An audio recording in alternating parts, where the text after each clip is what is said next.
नमस्कार दोस्तों, welcome to my YouTube channel NJJCC में आपका स्वागत है। आज हम लोग क्लास 10th नागरी लिपि के प्रमुख ऑब्जेक्टिव को देखेंगे। तो आइए दोस्तों शुरू करते हैं वीडियो। पहला क्वेश्चन है कि नागरिक लिपि शीर्षक पाठ जो नागरिक लिपि शीर्षक पाठ है, यह पाठ क्या है, कौन सी विधा है दोस्तों? यह पाठ क्या है या फिर कौन सी विधा है? तो यह दोस्तों भाषण है। नागरिक लिपि शीर्षक पाठ की जो साहित्य का जो विधा है दोस्तों, वह क्या निबंध है और 2020 में इस क्वेश्चन को पूछा गया है। हिंदी भाषा की लिपि क्या है? हिंदी भाषा की लिपि क्या है? बहुत ही इंपॉर्टेंट क्वेश्चन है दोस्तों। हिंदी भाषा की लिपि क्या है, मतलब हिंदी भाषा को किस लिपि में जो है लिखा जाता है? तो देवनागरिक लिपि में जो है हिंदी भाषा को लिखा जाता है। यह भी क्वेश्चन 2020 में पूछा गया है। दोहा कोश किसकी रचना है? दोहा कोश किसकी रचना है दोस्तों? यह दोहा कोश के लेखक कौन है दोस्तों? यह सरपाद है। दोहा कोश के लेखक सरपाद है। उसके बाद हम लोग का क्वेश्चन है नागरिक लिपि के लेखक कौन है? नागरिक लिपि के लेखक कौन है? तो नागरिक लिपि के जो लेखक हैं दोस्तों, यह गुणाकर मूल्य हैं। नागरिक लिपि के लेखक गुणाकर मूल्य। यह भी क्वेश्चन 2020 में पूछा गया है।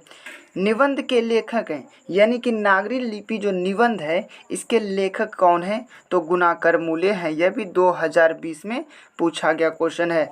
तमिल, मलयालम, तेलुगु, कन्नड़ भाषाएं हैं, यानी कि तमिल, मलयालम और तेलुगु, कन्नड़ जो भाषाएं हैं वह क्या है दोस्तों? तो दक्षिण भारत की भाषाएं हैं।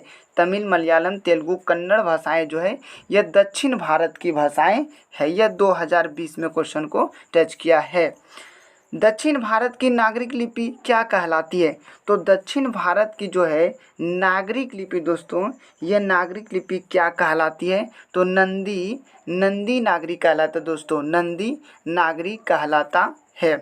उसके बाद हम लोग का क्वेश्चन है दोस्तों कि 10वीं 11वीं सदी में किस रचना ने भारत यूरोप के बीच व्यापार संबंध को आगे बढ़ाया? यानी कि 10वीं 11वीं शताब्दी सदी जो चल रहे थे, इस सदी में जो है भारत और यूरोप का जो व्यापार संबंध को जो आगे बढ़ाने का काम किया, यह किस पुस्तक में जो है, किस पुस्तक से जो है आगे बढ़ाने का जो है यह संबंध बताया गया?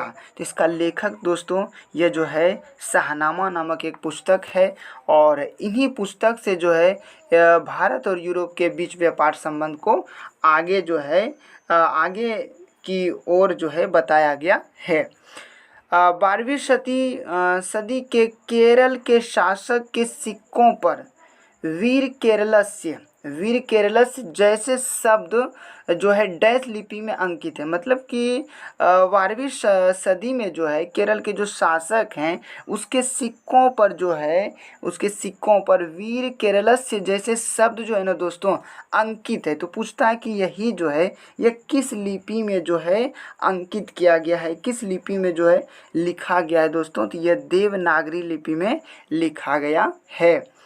ईसा के 14वीं और 15वीं सदी के विजयनगर के शासकों ने अपने लेखों को जो है दोस्तों किस लिपि में लिखवाया? लेखों की लिपि क्या थी?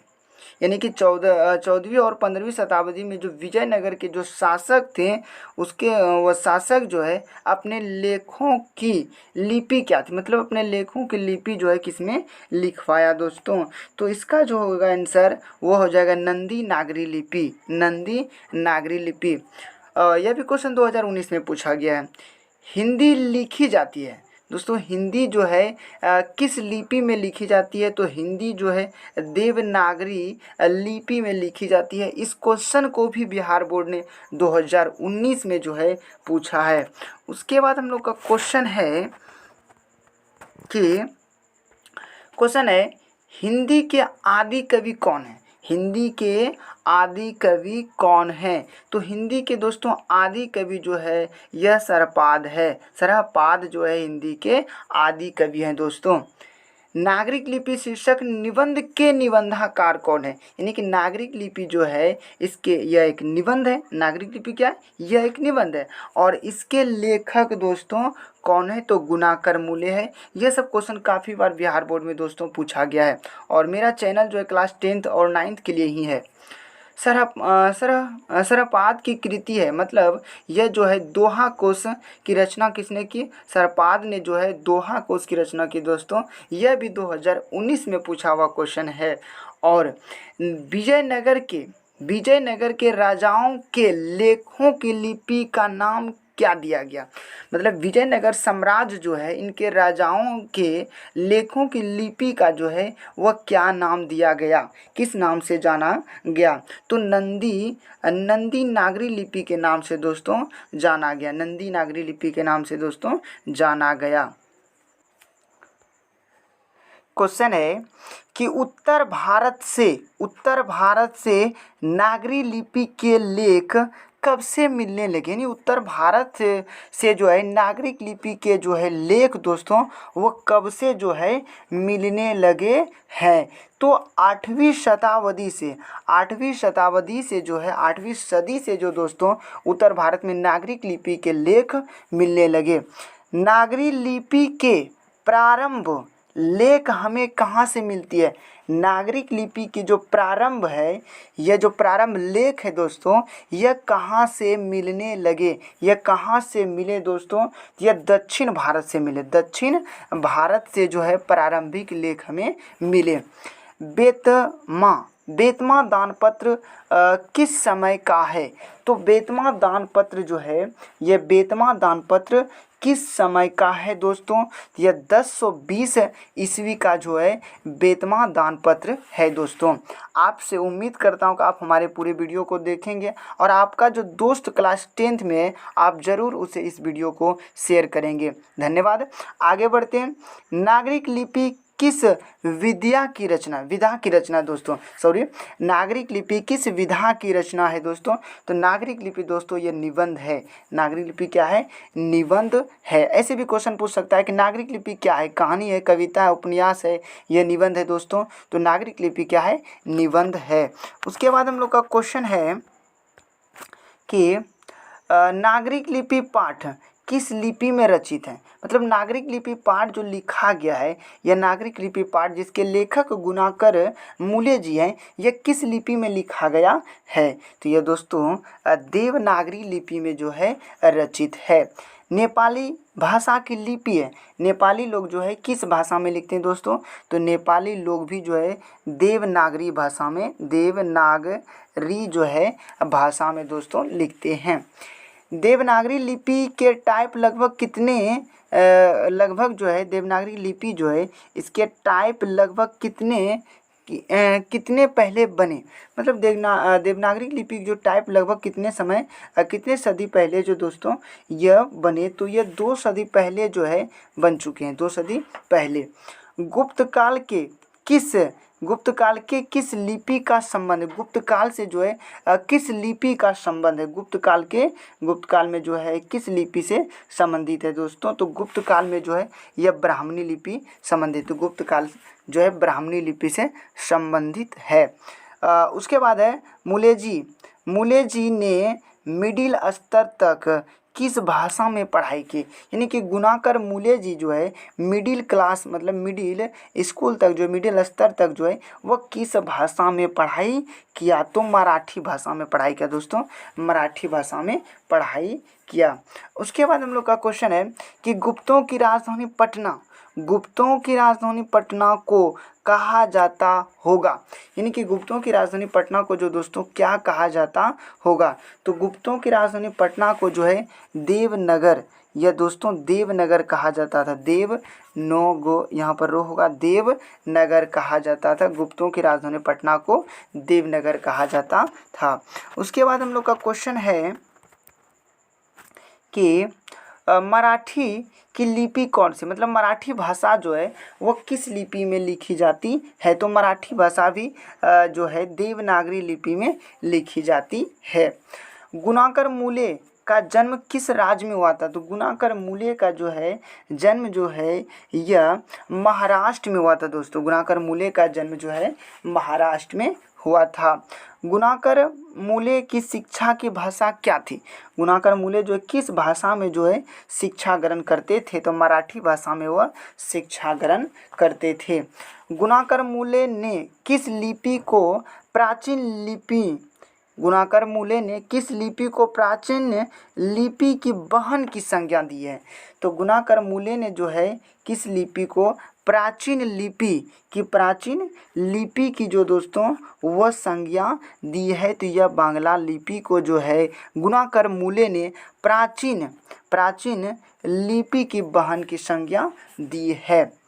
गुणाकर मूल्य का जन्म कब हुआ? गुणाकर मूल्य का जन्म दोस्तों कब हुआ? तो 1935 महाराष्ट्र में हुआ था गुणाकर मूल्य का जन्म। उसके बाद हम लोग का क्वेश्चन है कि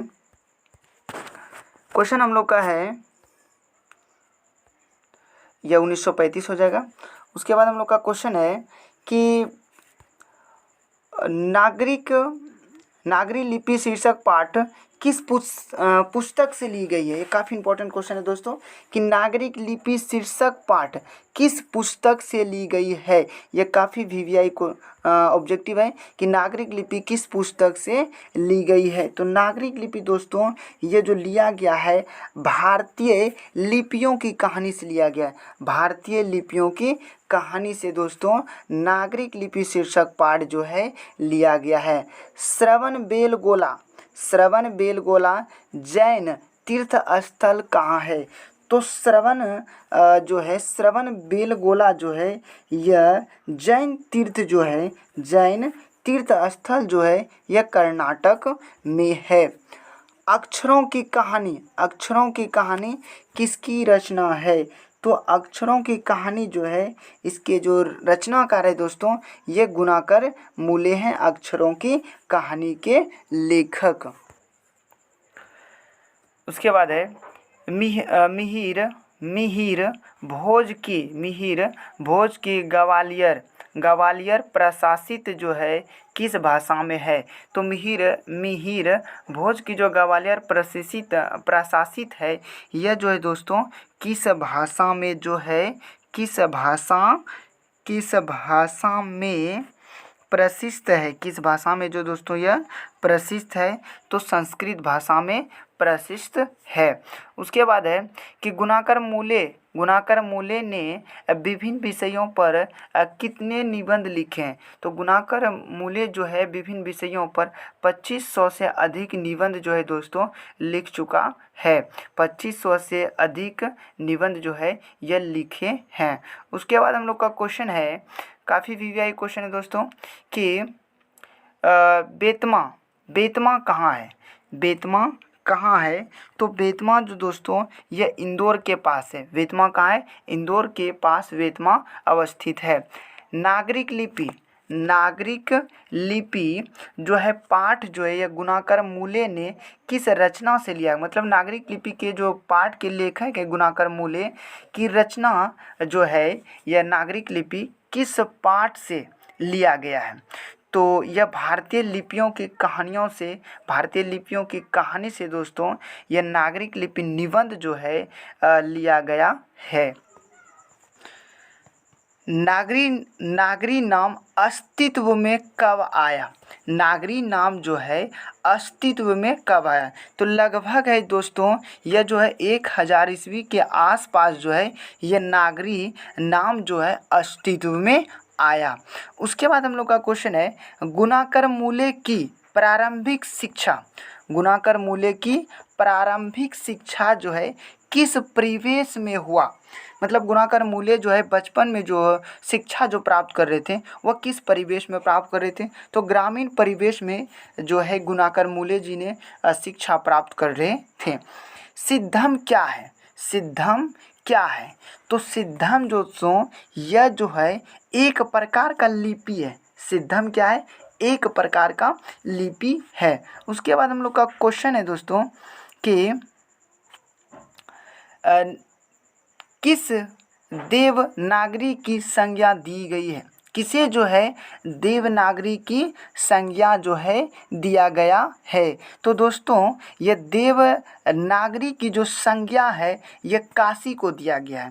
देवनागरी की संज्ञा दोस्तों किसे दिया गया, काफ़ी जो है यह VVI क्वेश्चन है कि देवनागरी की संज्ञा किसे दी गई, तो काशी को जो है देवनागरी की जो है यह संज्ञा दिया गया है। उत्तर भारत की विशेष स्थापत्य शैली को क्या कहते हैं, यानी उत्तर भारत की जो विशेष स्थापत्य शैली को क्या कहा जाता है, क्या कहते हैं, तो दोस्तों ये नागर शैली कहते हैं, नागर शैली कहते हैं। उसके बाद हम लोग का क्वेश्चन है दोस्तों कि भारतीय क्वेश्चन हम लोग का कि भारतीय लिपियों की कहानी किसकी प्रसिद्ध रचना है, यानी कि भारतीय लिपियों की जो यह कहानी है किसके जो है सुप्रसिद्ध रचना है दोस्तों, तो यह भारतीय लिपियों की जो है प्रसिद्ध कहानी जो है गुणाकर मूले का है। भारतीय लिपियों की प्रसिद्ध कहानी गुणाकर मूले जी का है। अमोघ वर्ष कौन था, तो दोस्तों अमोघ वर्ष जो है यह कौन था, तो यह जो है एक जो है प्रख्यात एक प्रसिद्ध राष्ट्रकूट राजा था, एक प्रख्यात राजा था, राष्ट्रकूट का राजा था। गुणाकर मूले का मृत्यु कब हुआ, तो गुणाकर मूले का मृत्यु जो है दोस्तों यह 2009 ईस्वी में गुणाकर मूले की निधन हो गई। धन्यवाद दोस्तों, आपने हमारी पूरी वीडियो देखी। आपको यह वीडियो कैसा लगा कमेंट में हमें अपना राय ज़रूर भेजें।